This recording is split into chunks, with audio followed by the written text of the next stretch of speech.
Hello, today we will touch on the topic of word embeddings more in detail. So word embeddings, as we already knew from the course, are a representation of words that is designed in a way that computers can really deal with it. Because we know computers don't calculate with words, they calculate with numbers. And there are different approaches how to represent a word as a number. And word embeddings is one of these approaches. So we're gonna take a look at the official TensorFlow tutorial on word embeddings, as you can see here. And first we have some ideas about different approaches how to represent a word in a number. And one approach would be the so-called one-hot encoding. And by the way, one-hot encoding still is very important for everyone doing machine learning, because one-hot encoding is normally used when you do classification as the representation of the classes. But you also could represent words in the style of one-hot encoding. And this would mean that for each word, you have a binary number with a number of digits of the size of the vocabulary. So here, for example, we have a very simple sentence. The cat sat on the mat, and therefore we have different words. First word is the cat sat on the mat, and we represent the word the as a 1 at the position 1, and all the other positions, and now its length of the vocabulary would be 0. So in the end, we have for each word, for each unique word, we have a vector of zeros with 1 at the position of the word. And this allows us to work with words as numbers, but this approach is not very good. Because the problem is what you have in the end is a sparse matrix. You have a huge matrix, and most of the entries of the matrix are 0. So this is not very efficient from a computational point of view. And the other problem is the specific one-hot encoding for each word doesn't catch any of the semantic context or whatever. So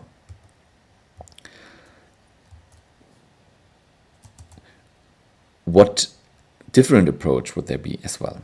Well, as we just saw, one-hot encoding works, and it is useful for other problems, but it's not a very good representation for words, because in an NLP context, probably you will have a vocabulary of 10,000 or 20,000 or 50,000 words or whatever.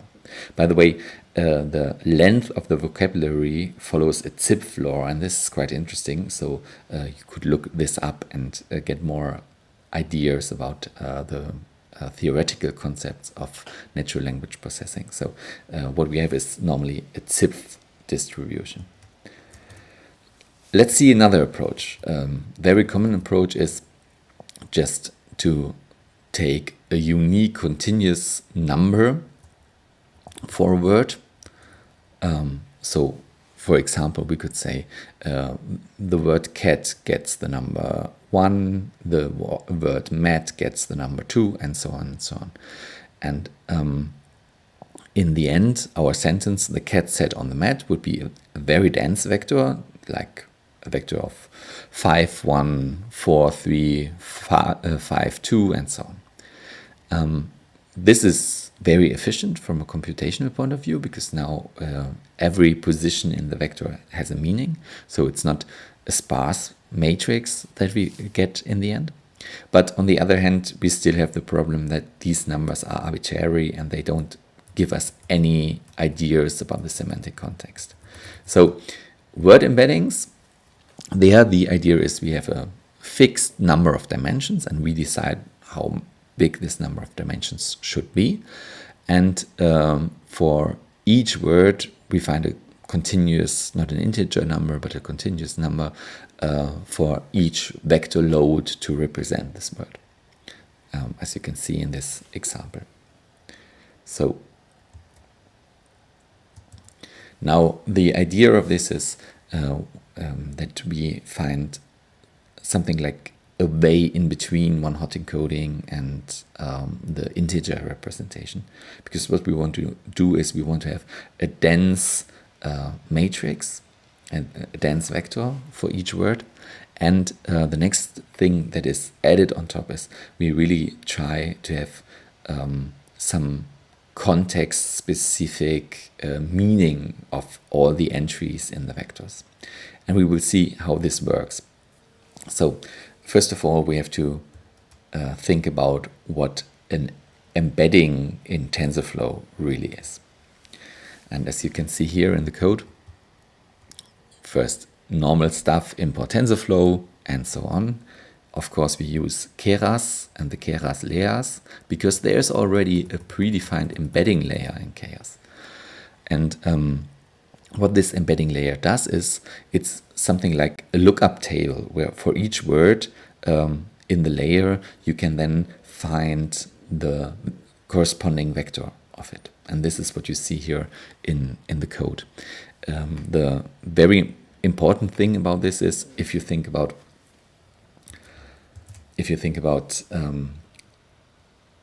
a word in the sentence. Now you enter a sentence in your training thing. So normally what you would have to do is when optimizing the weights, so we have for each dimension of our embeddings, we have one neuron. So we have weights to each dimension. And if you would normally optimize the weights if you would take a normal linear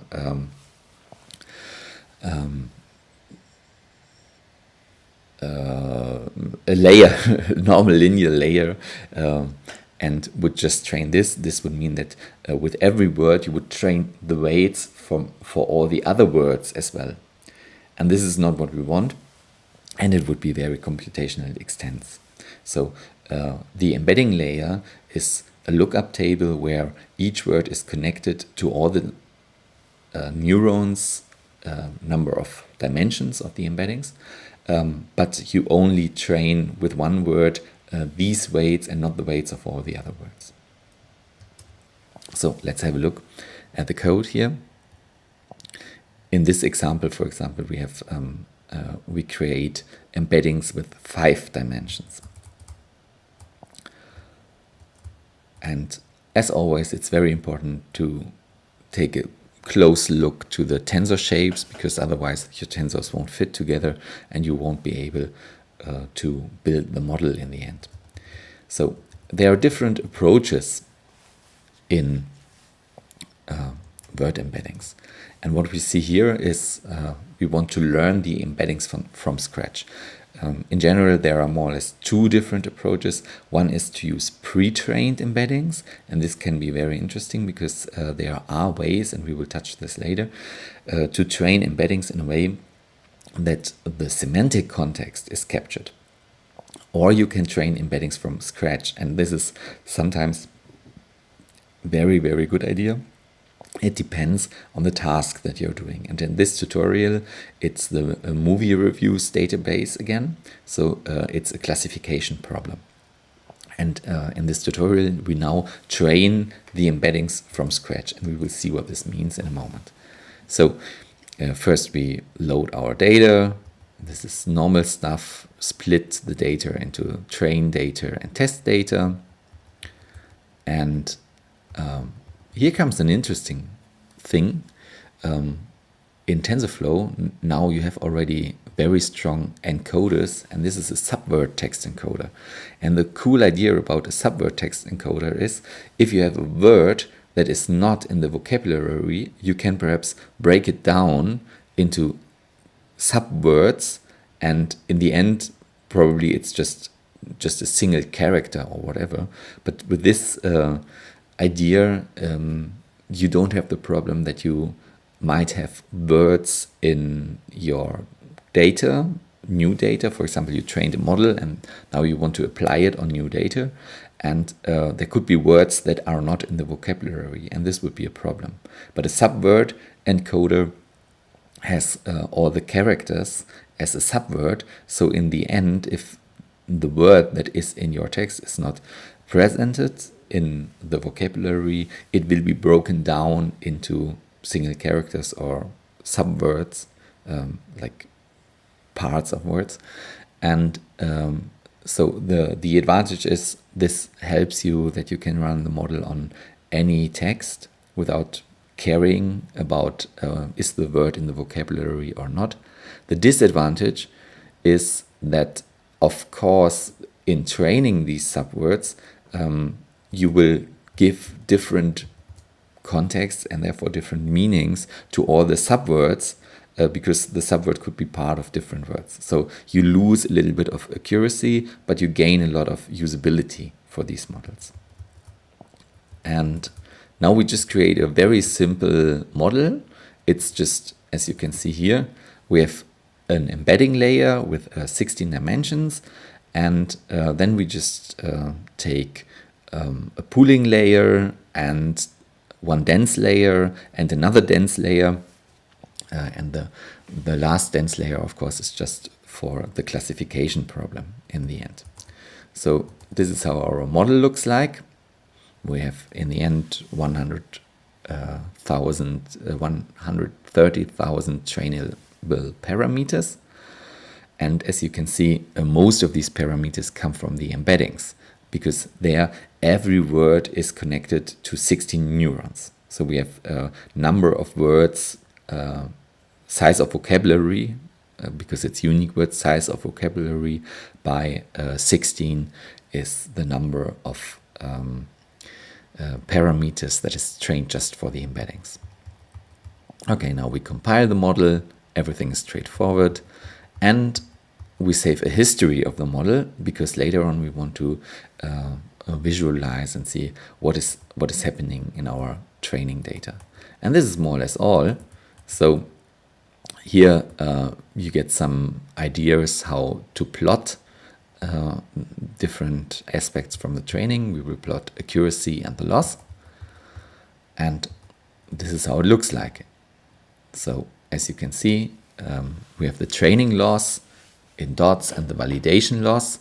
And as you probably would have expected from the overfitting tutorial from last week, the training loss is not behaving in the same way like the validation loss.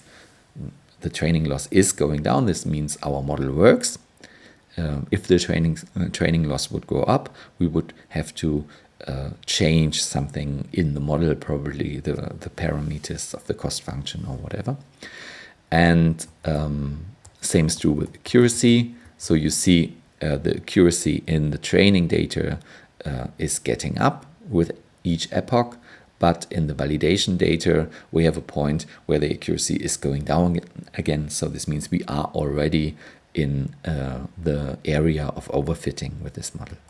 But it's not so hard overfitted. So, and now we can do something that is very, very cool. We can get our trained embeddings and take them out.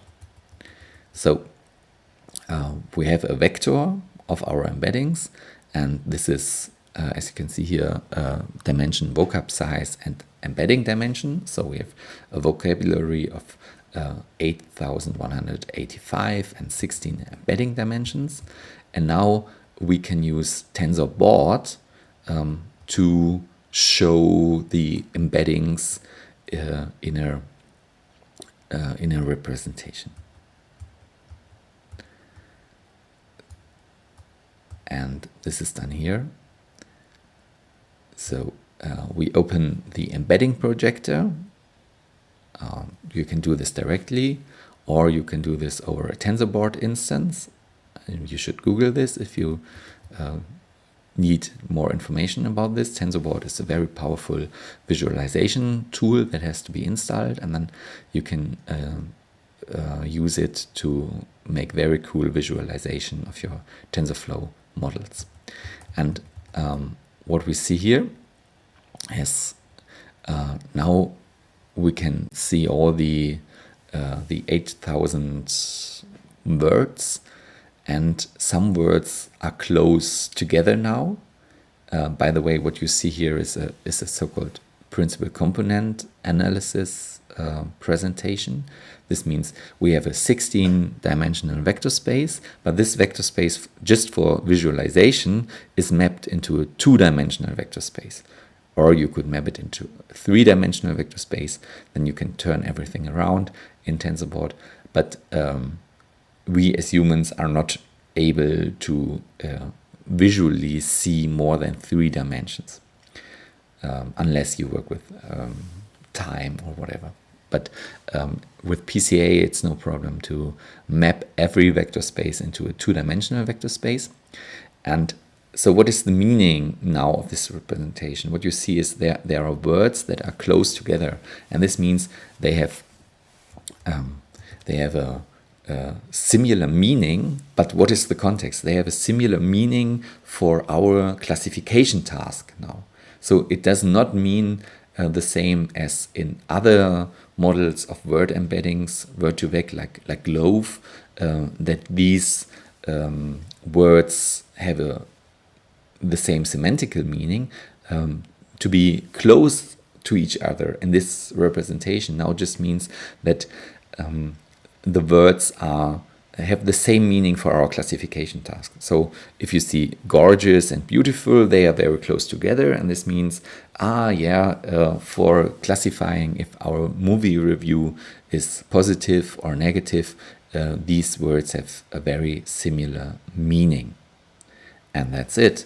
So please take a look at TensorBoard. It's very powerful, and try to change the model here and use some other task, and try to change first the dimension of the embeddings, see what this means for accuracy, and so on and so on. And of course you could play around with the model architecture, try to overfit it really hard, add some crazy layers and some dropout stuff or whatever you want to do.